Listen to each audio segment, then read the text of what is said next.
And I say, oh. And I say, oh. And I say, oh. On the gas, Shaq. I am back with it, feel me? Today, feel me, got another, feel me, another banger, but another banger. Feel me? How police captured the Texas assassin. That supposed to be like a heavenly place, like. And why would a killer be there? Sure. This shit might get a little scared. Shit might get a little scared. Thank you for coming out here. Might get a little scared. Inside this church in May, Texas, locals are gathering to mourn the tragic death of 25-year-old Shante Blankenship. Somewhere within this crowd is Shante's killer, hiding in plain sight and watching town folks pointing suspicions in all directions. Has she had problems with anybody? There's this guy that calls. We used to have problems because he used to ride around with them and stuff. Whoever it is a pretty sick person and they're still out there somewhere. I think it's your boyfriend. She's a good-looking girl and that makes me a dirty old man. I think that's what was said. As detectives exhaust every lead, the case eventually goes cold, leaving this small community questioning if any one of them might be the next victim. Yet, for over a year... Shaq, make sure you grab your snacks, you feel me? Sit back and relax, get ready.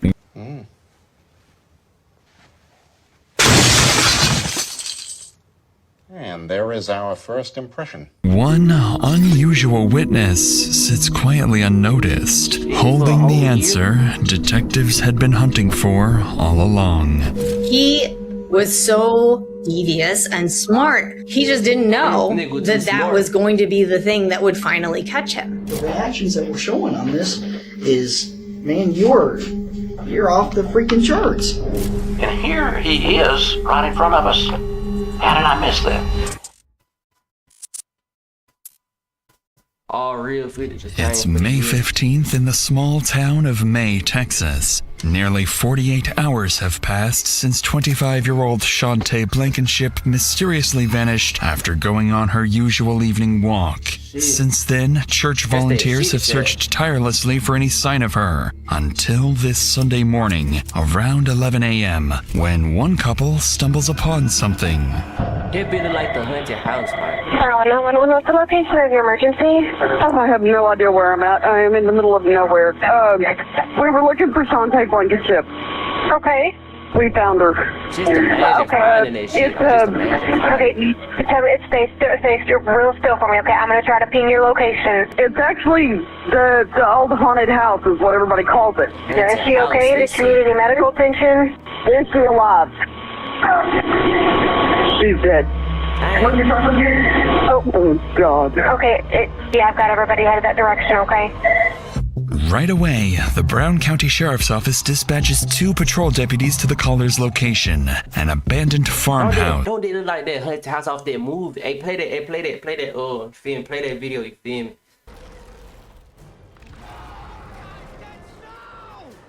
He look just like that, It's nearly 25 miles away. Once they arrive, they find Charlie and Jackie anxiously pacing outside, ready to go into detail about the gruesome discovery they had just made inside. We're just riding around looking for her.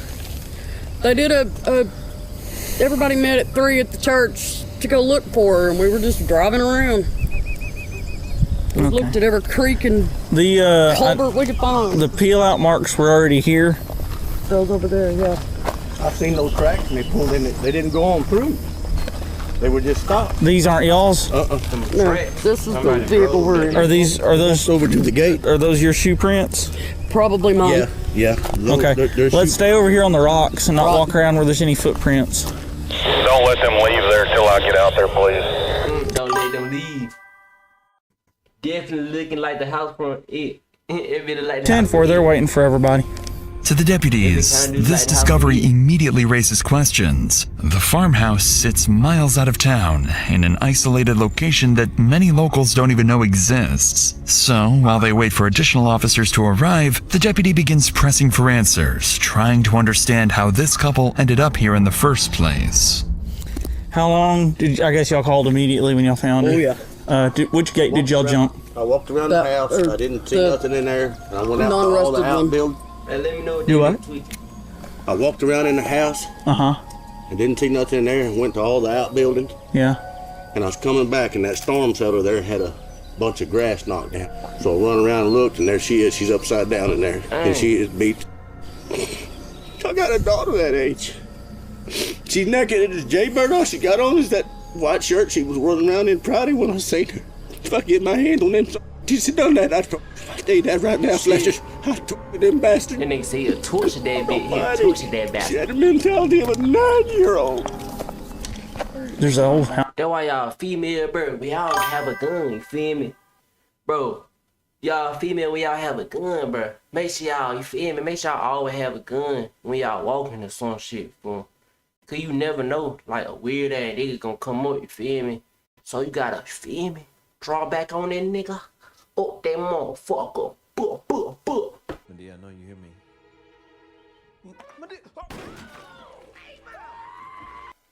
But I agree, 200 subs, you should definitely go investigate overnight. Yeah. Shit, yeah, I might. House back there. They apparently all met up at the church earlier at North Lake, and they were just coming out driving around looking. She's in a cellar. You serious? Yeah. I said they were just out looking for places. That old gray house. Yeah, I think there? so.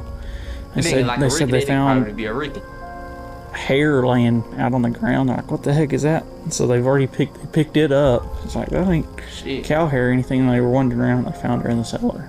The gate's locked, so we'll have to cut it. But there's tire tracks that pull in there and then pull straight back out. Fresh tracks? Yeah, like today fresh.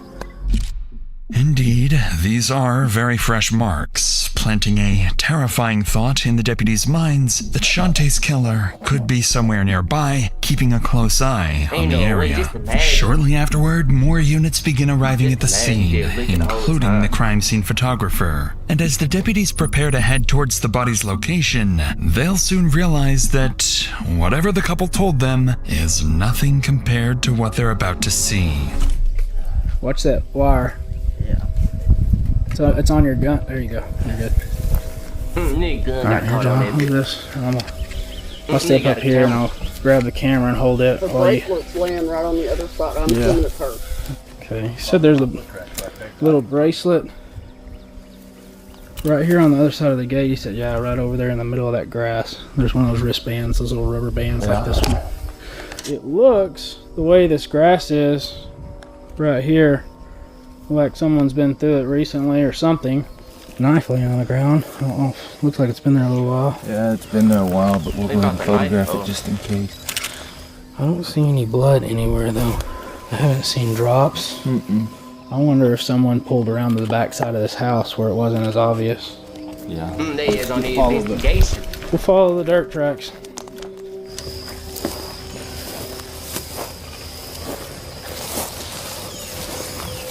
The grass disturbed. She don't have any pants on. Oh my goodness. Yeah. Hey, she got grape set. Video here. I want to say he said he pulled this metal back. We need to find out. I mean, because you can see where there's a path right through here. Man, this grass is still thick. There's not gonna be any prints. This metal right here we'll need to process probably, or I would say. Here's another pink band right here, John. It's a legit homicide. It looks like there's blood all on that rock right there. Once all your guys get out here, I'm sure they'll want to go through this building and make sure that there's not something inside here either. Yeah.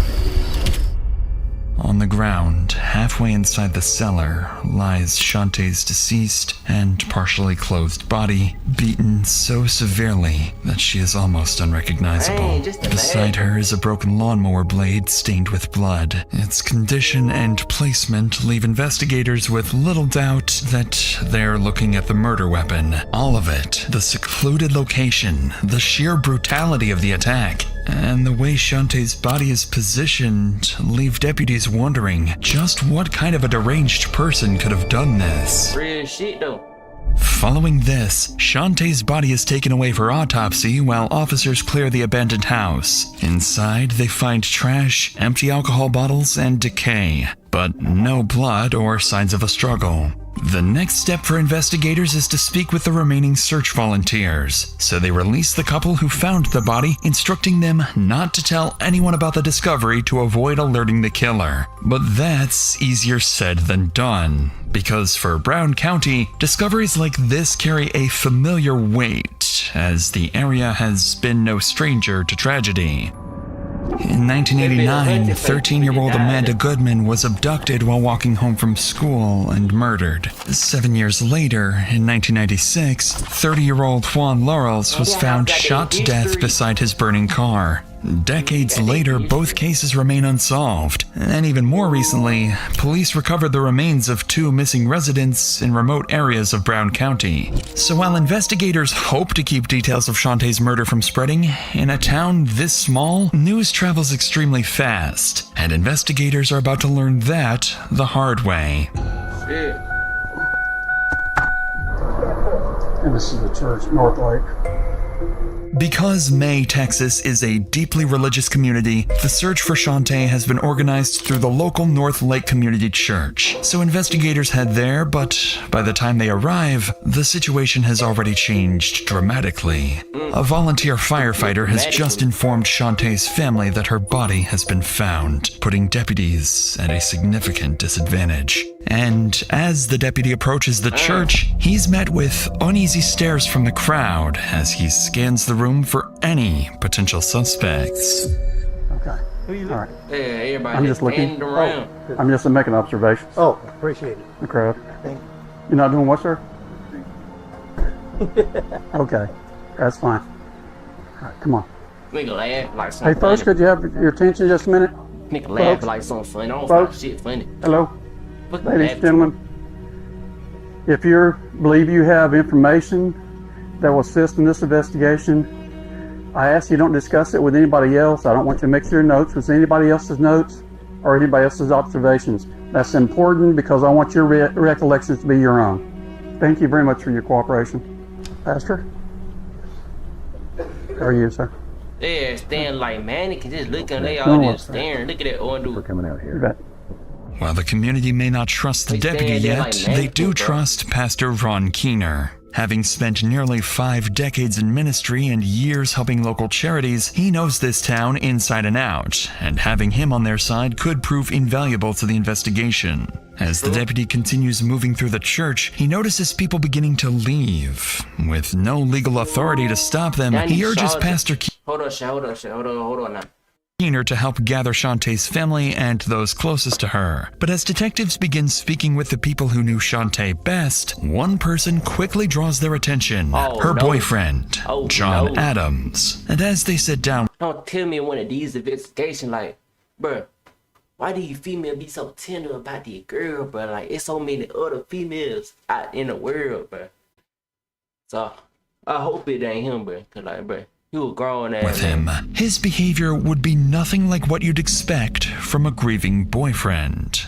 But before we get to that, it's worth noting that covering stories like this, you realize just how much people are forced to carry. Fear, trauma, and even the day-to-day. Insanity. Okay, Darth Insanity.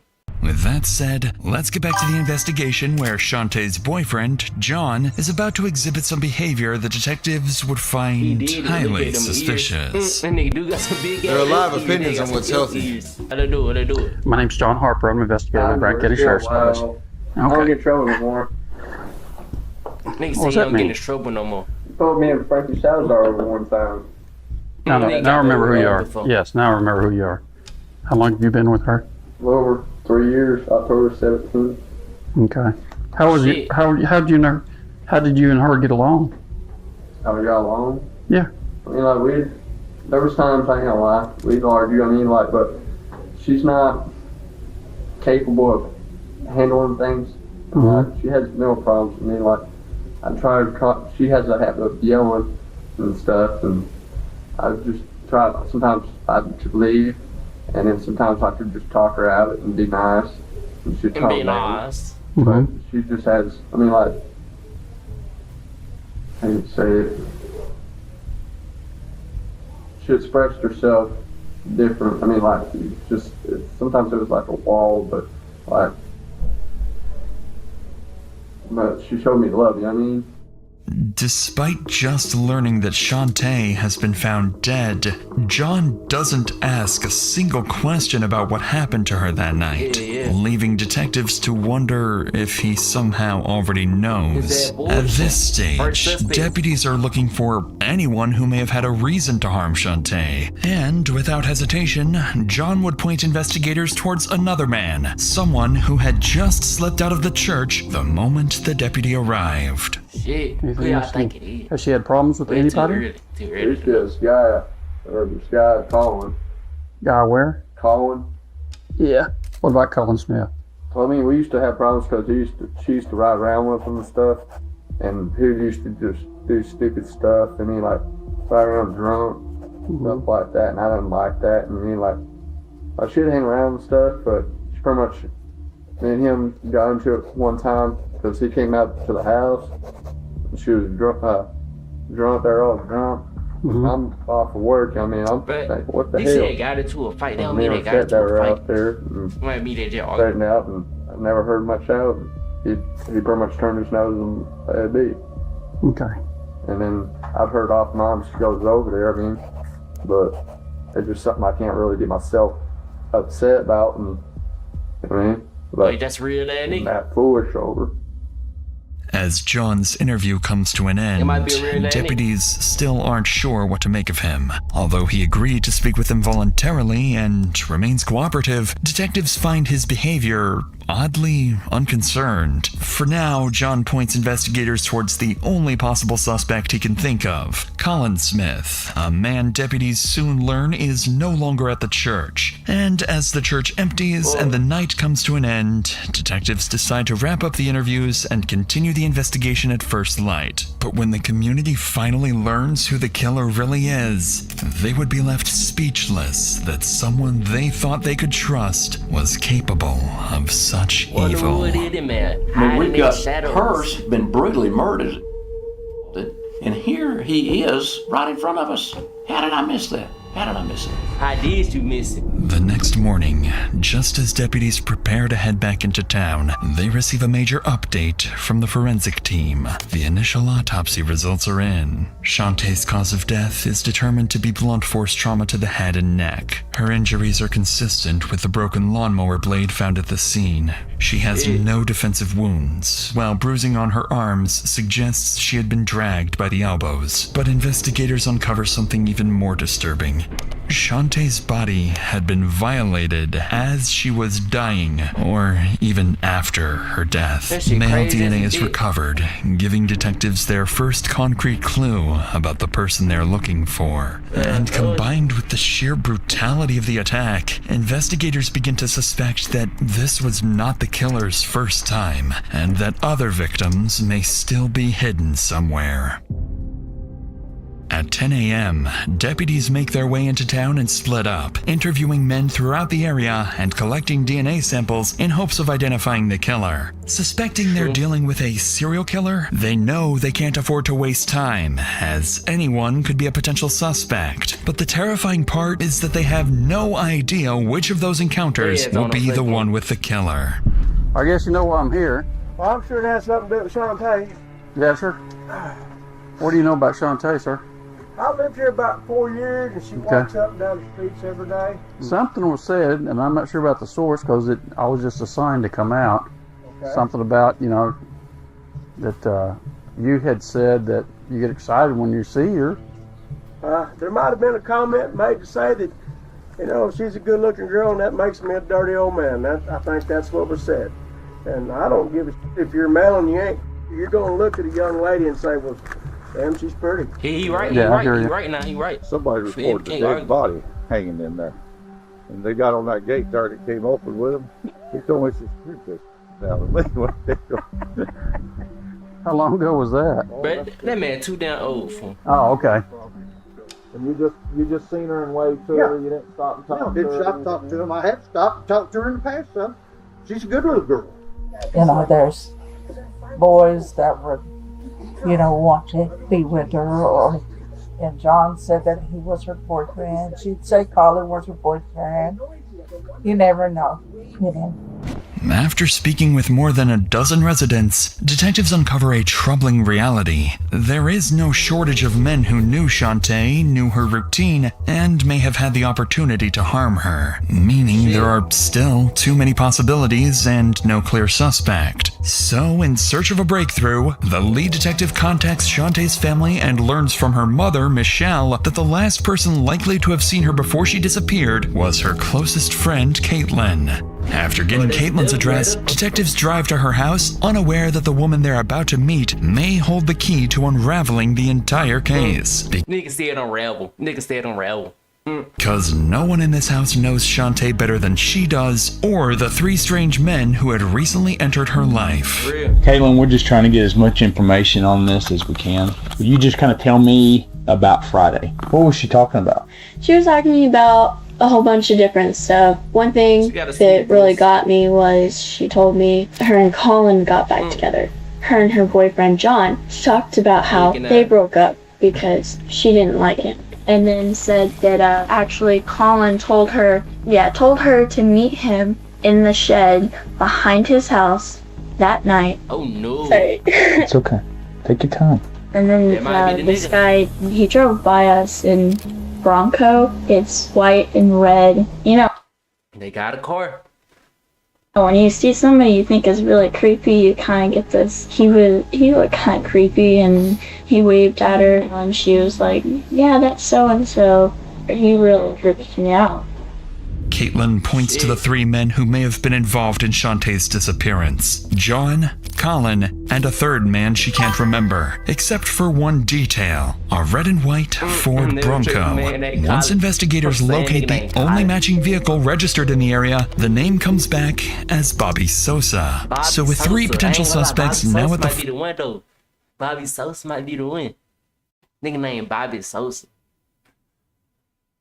forefront of the investigation, John, Colin, and Bobby, deputies split up and head out to each of their homes. The first team makes their way to Bobby's property, and when officers arrive, they're immediately struck by something unusual: a strong odor coming from inside the trailer. It's over for his just follow up on everything.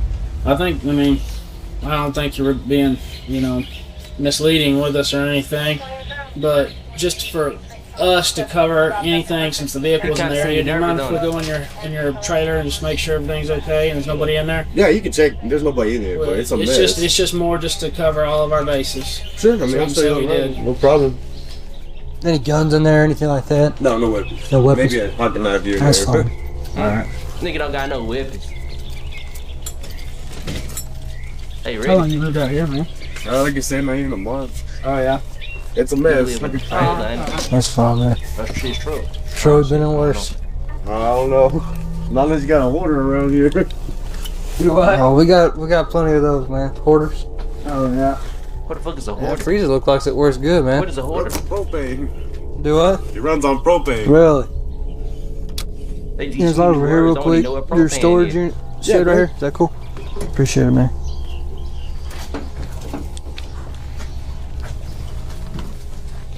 You don't have a dog, do you? No. That smell? Yeah. Coming from the RV and it's on my tanks. Oh, is that what that is? Yeah, I gotta use that little thing there because I'm out of gas. Go haul it to that place down the street. Oh, really? You gotta dump it in that and then haul it down there? Yes, sir. Oh, really? That nigga don't I'm need sorry to about the time. No, I'm trying to get everything good. You're good, man.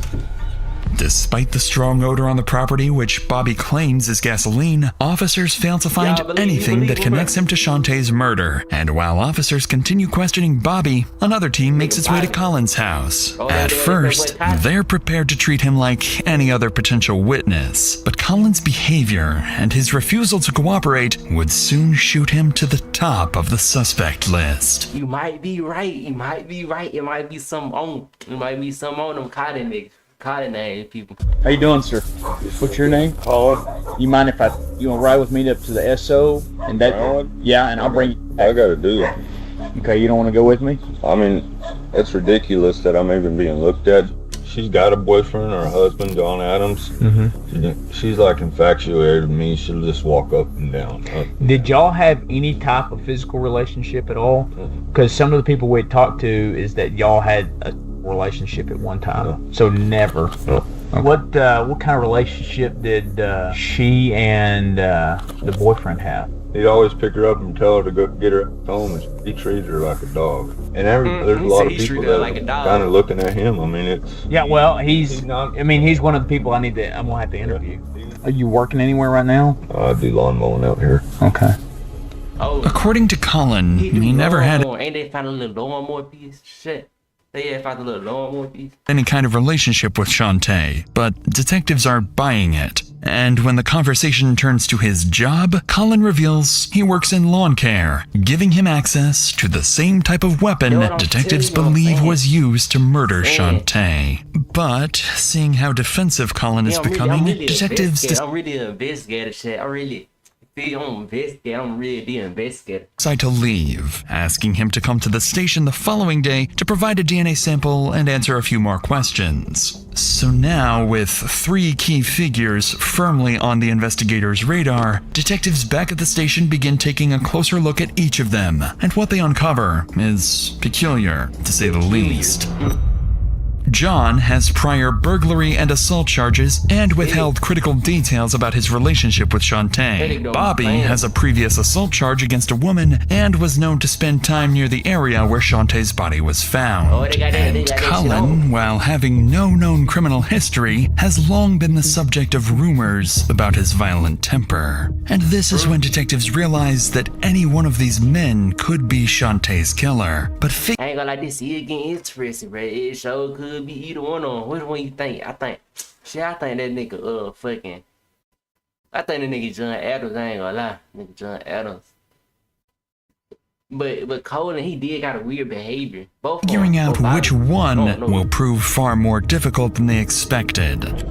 As the day comes to an end, rumors begin spreading throughout the community, and neighbors start keeping a watchful eye on one another. And with Shantae's funeral set for the following day, detectives will be doing the same, watching the crowd for a killer hiding in plain sight.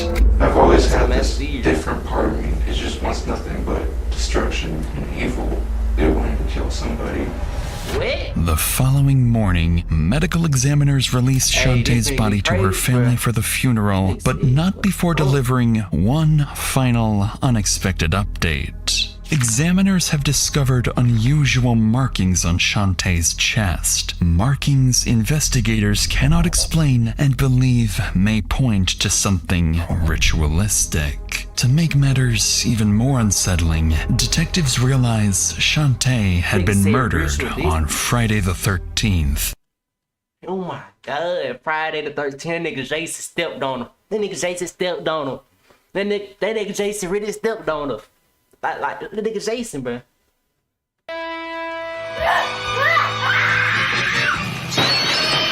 Friday the 13th, that is bad. Like, that is bad. It is peculiar. It is peculiar. Peculiar indeed. A detail that only adds weight to this theory, but with no way of knowing whether the markings are significant or simply a coincidence, investigators file the possibility away as the community prepares to say its final goodbye. Around 11 a.m., nearly 100 churchgoers begin gathering for Shantae's funeral. The church is so crowded that some are forced to wait outside, and among them, patiently waiting, is Shantae's killer. Inside, Pastor Keener leads the service as the family and friends pay their final respects. The ceremony lasts for hours, though a handful of attendees quietly slip away before it ends, including... That's why you can't let everybody go to your funeral, like, your funeral. Am I saying funeral? Funeral? You can't let everybody go to your person that died funeral. Let me just stop it up, but here, yeah. Including the man responsible for Shantae's death. A short time later, Shantae's coffin is carried to Pleasant Valley Cemetery, where she's finally laid to rest, and despite all their best efforts, police fail to recognize the killer. With the funeral over, detectives turn their attention back to the investigation. They call all 3 key suspects and ask them to come to the station for questioning. Around 4 p.m., Bobby and John are first to arrive at the station, handing over their phones to be searched for potential evidence. And as detectives sit down with both men, it quickly becomes clear that they both have some explaining to do. Of course, I guess they told you when they downloaded the phone, they get everything. They get pictures, they get text messages, they get phone calls, all that stuff. All right? Have you ever, do you delete your text messages? Yeah. But I was like long places and they were on my phone out there. No, that's not what these text messages that you deleted. And you know what I'm talking about because you even told somebody, hey, my phone's clean. What are you worried about DNA so bad about? I'm not worried about it. I just don't like needles. I don't like child things like that. Well, she was like, I don't know why you're so worried about giving DNA. What do you mean? She said you were texting her and asked her, well, they want my DNA. Why did they want my DNA? Sure, whatever. That's what the text message just said. Nigga, own is That's strange. That's what I'm asking. I smoke. I just don't want that. It's not all the time thing. I mean, like, I just might go to a friend's or something like that. I don't care. I don't care if you smoke. I don't care if you smell. Oh, nigga say he don't kill. He smoke weed. You don't kill. You don't kill if I smoke weed. You don't kill. I don't care. Nigga, well, I don't care about that. I'm thinking about what we got going on right now, and then we find your phone, and you knew we were fixing to look at everything, yes, and then we find the message going, or because they can tell what's been deleted and what hadn't been deleted, yes. And then they look and they like deleted. If you did have something to do with this, you need to let me know now. I would have told you day one. Okay, if I would have been around anything serious like that, or knew anything, or anybody, I would be. Or knew anybody that had anything to do with it. Anything.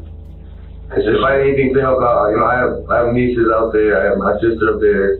Until we figure out who this person is, I mean, everything's kind of, like you said, kind of on a lockdown because everybody's scared to death right now. Yeah. Shantae told one of the girls that she was walking with that night that she was supposed to be coming back to meet Colin Smith. True. Yeah, that's what we heard. Would that make you jealous if she's going to go over there and meet with Colin? Yeah, it made me jealous, but it was still considered in a way that I can't do anything about it. I mean, that's a real nigga right there. That's a real nigga answer for. Feel me? You can't do anything about what a female got to do, but you can't control the female. You feel me? You can't force her to do shit. Feel me? They got their free will to do what the fuck they want, and you got your free will to do whatever you want. Any other females in the feel me? Other females out there, real ass. So it wouldn't make you mad if she was hooking up with somebody else? Hell no. It wouldn't make you mad. It would, but not to stand this far away. A mother, you know what I mean? Real shit. I would never do that to that girl. I don't really have much family around here. My dad's in a nursing home. Sisters in Dallas. Well, that would make it even worse, though, because the one person that you care about, if she's sleeping around with somebody else, that would, the only connection you got out here, I'll just move on. Upon speaking with both men, detectives notice they appear more nervous than before. That said, they also know both have prior run-ins with law enforcement and could simply be wary of being wrongly targeted. But one detail stands out. Only John appears to have deleted messages from his phone. By the end of both interrogations, only circumstantial evidence remains, so detectives release the men while instructing them to provide DNA samples. Shortly afterwards, Colin arrives at the station, and this time, things would take a very different turn. Feeling as though he may be their strongest suspect yet, investigators immediately ask him to take a polygraph test. And as they sit down with him, it doesn't take long before Colin admits he hasn't been entirely honest with them. Ain't no way. Whoever it is a pretty sick person, and they're still out there somewhere, whether it's a guy or a girl. I mean, what do you think it's going to take to pass the test today? That nigga sound evil as a bit. That nigga sound evil as a bit talking to that nigga sound like the Joker talking to himself. What do you think it's gonna take to pass this test? That nigga sound evil as a bit. What do you mean? What do you think it's gonna take to pass the polygraph? Honesty, yeah, that's gonna be the. I'm an honest person, so I hate liars. So when she was with John, She always had ace bandages and shit on. Always looked like something was wrong with her. Sure. She was always telling me about him putting her hands on her. Were y'all pretty sexual back then? We had this a couple times, and I told him no the other day just because I was scared. As far as how she died, what all do you know about how she died? Alright, this is the very first story we got, alright? It's sickening, honestly. Sorry for cussing, but it's really sick to think how many people out there have been gossiping and like making their own stories up, you know what I mean? What do you think the person that killed her is feeling right now? I don't know. Think they're feeling a little guilty about it? He's seeing nervous, do you think I think it's your boyfriend, John. Only thing I can say is maybe John did it out of like a crime of passion, you know? Interestingly, Colin admits that he was, in fact, involved in an intimate relationship with Shantae, but he insists that he has been truthful about everything else. However, that claim would soon be put to the test when the polygraph examination begins, and before long, something would happen that would cause Colin to Hey, they ain't no DNA test. What the fuck is a polygraphic test? Shit. What the fuck is a polygraphic test? abruptly end the interview. Hey, Colin, when we take this test, man, I'm starting to see some things in here that's a little bit concerning to me. You know, you got to be sure to be still when we take the test. First off, secondly, you know, you got to be keep everything the same. As far as when you're answering, there's a little bit of movement going on. Okay, so just you know, everything you do, just be yourself. Okay, that's all we're asking. Colin, what do you think the best question to ask you is going to be today? Did I kill Shantae Blankenship? Whether it be through strangulation, whether it be through blunt force, whether it be through whatever, did you physically cause the death of Shantae is what I'm asking, okay? So your response is no. What have you not been honest with me? I've been honest to you about everything. Okay, so why is it showing that you're being deceptive about this? I guess because I don't understand how what's showing. Tell me what's showing. You're not even showing any reactions to those questions where I'm telling you to lie about it. Where I'm telling you. Because you told me to stay as long as I can and look at the board, so I'm just saying yes and no. Yeah. Yes and no. And you know what? The reactions that we're showing on this is, man, you're off the freaking charts. I'm telling you, I didn't do anything wrong, and I'd like to leave. And that's up to you. I can't force you to be here, but you know you're the one that's that needs to clear this thing up. I did come in here to clear it. I gave DNA right off the bat, the very first one to test for DNA, and I came in here right off the bat. This is a bunch of crap, man. Yeah, there's the door. I did what I was supposed to do. I was 100% cooperative. As Colin walks out of the room, detectives begin to believe they may have found their killer. It might be that boy Colin. Now. Because while Colin had been adamant that he had nothing to do with Shantae's death, his polygraph results appear to tell a very different story. His elevated emotional responses, reflected in changes to his breathing, heart rate, blood pressure, and perspiration, suggest he may not have been entirely truthful when answering questions about Shantae's death. That said, polygraph results aren't foolproof and aren't admissible in court as proof of guilt. DNA, however, is a very different story, and with DNA samples now collected from John, Colin, and Bobby, detectives believe the Who you think it is, bro? Is either John, Bobby, or Colin? It's either one of the answer to who killed Shantae must lie with one of them. The samples are sent to the Tarrant County Medical Examiner's Laboratory in Fort Worth, more than 100 miles away. And while detectives and the entire community wait for answers, the killer remains free to roam the streets. A month passes, and the DNA results finally arrive. But when the DNA profile is entered to the National DNA Database, there are no matches. No match to John, Colin, or Bobby. And no matches to any known offenders in the area. Detectives are left with a troubling possibility. Perhaps their killer... This shit get interesting now. It wasn't none of them. It was none of them. So who the fuck could it be?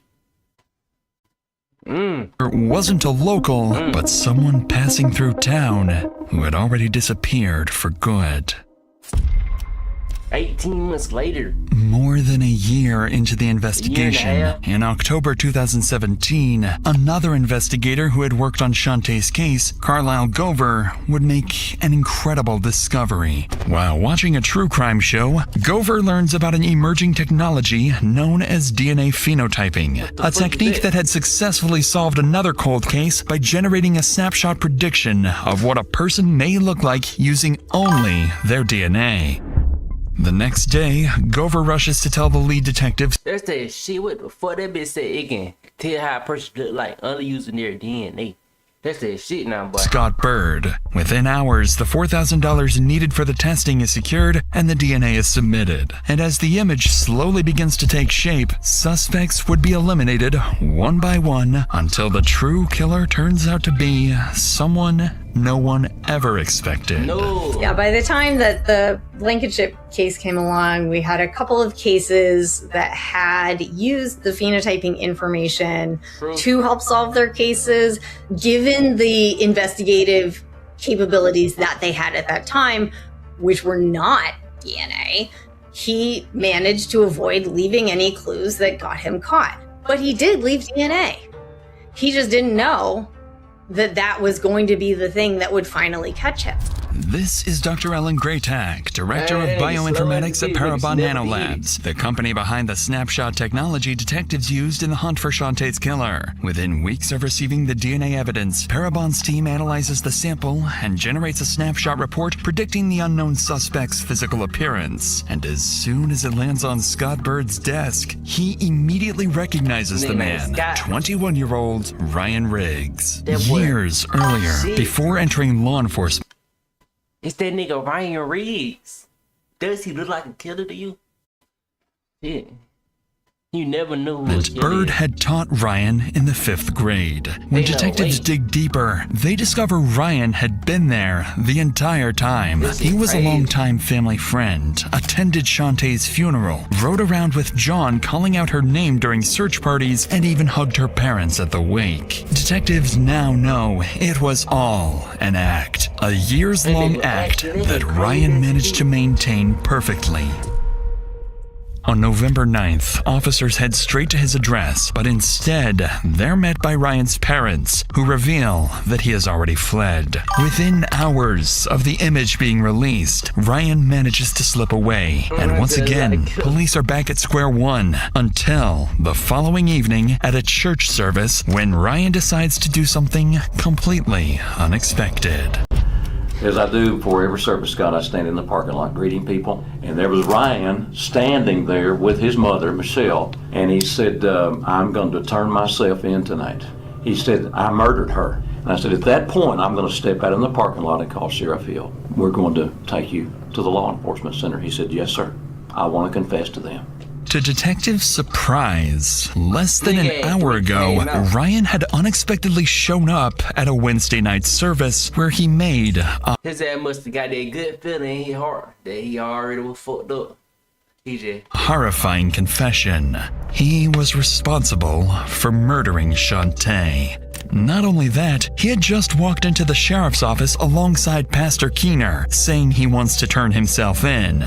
Baffled by the situation, detectives bring Ryan into the interrogation room, and when they sit down with him, they let him speak, trying to determine whether this young man in front of them is truly the dangerous killer they've been hunting for nearly 2 years.